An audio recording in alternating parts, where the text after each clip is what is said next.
Greetings, this is Kal Kat, and it's time once again for a recap of summer movies. It is now September. It's hard to believe that it's already September. I didn't do a lot of movie reviews this summer, but I'm gonna go back to my blogs here and check some of them out. This is more of a recap on reviews. There just haven't really been any major reviews, so go back to some of those earlier months and check things out. According to this, on June 8th, read the blog here. I haven't seen any dramas in June, really. So basically, the first movie that I did a review of was the Seth MacFarlane cowboy movie, A Million Ways to Die in the West, which I believe was rated R. Yes. It didn't have to be. It could have been PG-13.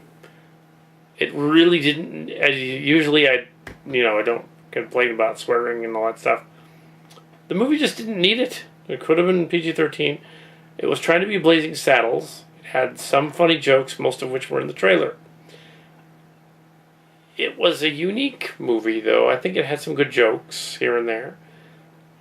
I think Sarah Silverman's character steals the show, and the other ones are just kind of there, along for the ride. Liam Neeson was odd in it. I'm, of course, not going to go into the whole review of everything involved.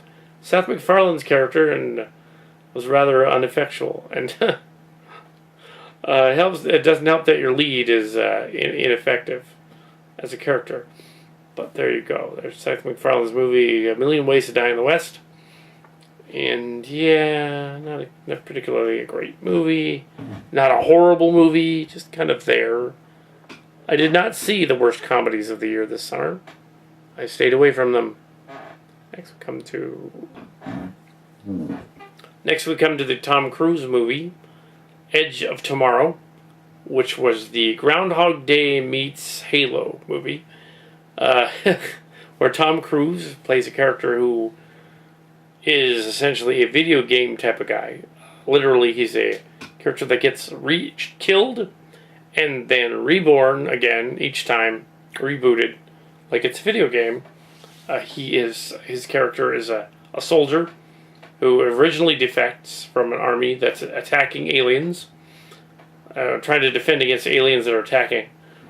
The story was rather silly. I think originally I wanted to do a review of it, but not give it away, but since everyone's seen it now, I can.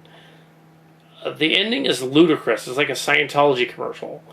And there's like the idea that if you have an alien species that comes down, I think I might have mentioned this on a blog, besides my one here, that if you have an alien species that's entire gimmick is that they control space-time and cause either directly or indirectly the hero to figure things out, and then they impart that knowledge to them, like in L. Ron Hubbard's book Battlefield Earth, which became a movie as well. Another Scientology guy.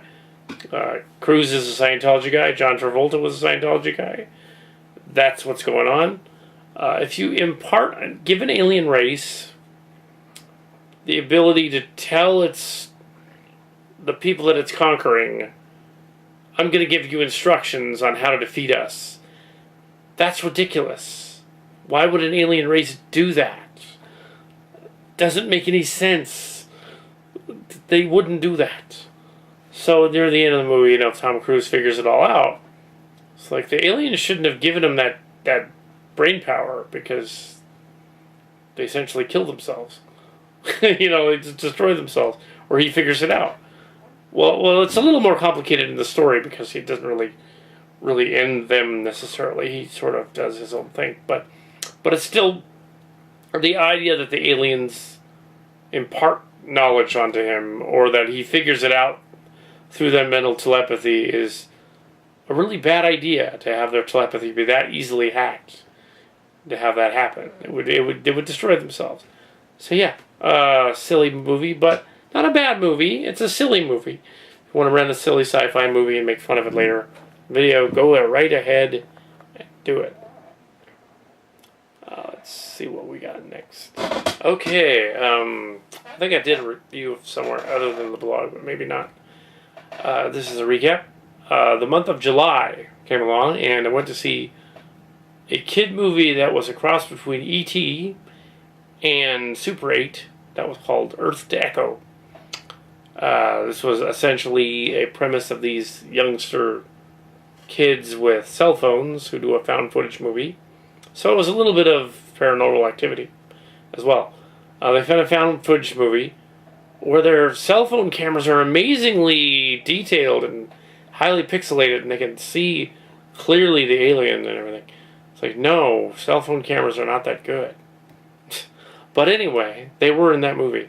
Earth to Echo was about an alien who was discovered in a community where a mysterious group of humans is trying to demolish the community to put in a freeway, but it's really a ruse to find the alien spaceship that the alien left behind. Seems like going through an awful lot of trouble to do that. I think it worked better in Super 8, that they were just trying to find the alien. The alien has transformer powers and can make trucks appear, come apart and reappear, or or the ship does the same thing, later on. And it's like, well, cute movie, but not necessarily a great movie. That's all right. So yeah, it's all right. Yeah. Next on the blog here was Dawn of the Planet of the Apes, the sequel to Rise of the Planet of the Apes, a couple of years ago, which now the apes are taking over and the plague has left humanity decimated, and they're hanging around in decimated San Francisco, and the apes are living in the park across the bridge, the Bay Bridge. The movie was filmed in parts of Canada and parts of St. Louis, oddly enough, a little bit in San Francisco.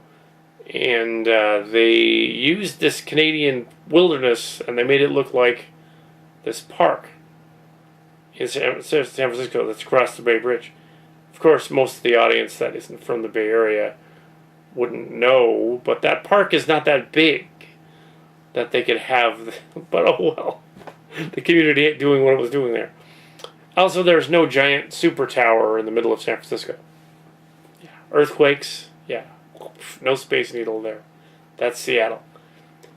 Anyway, it's the future, so maybe they built one. I don't know. But yeah, it was a fun movie. An action picture. And so yeah, that was in July as well.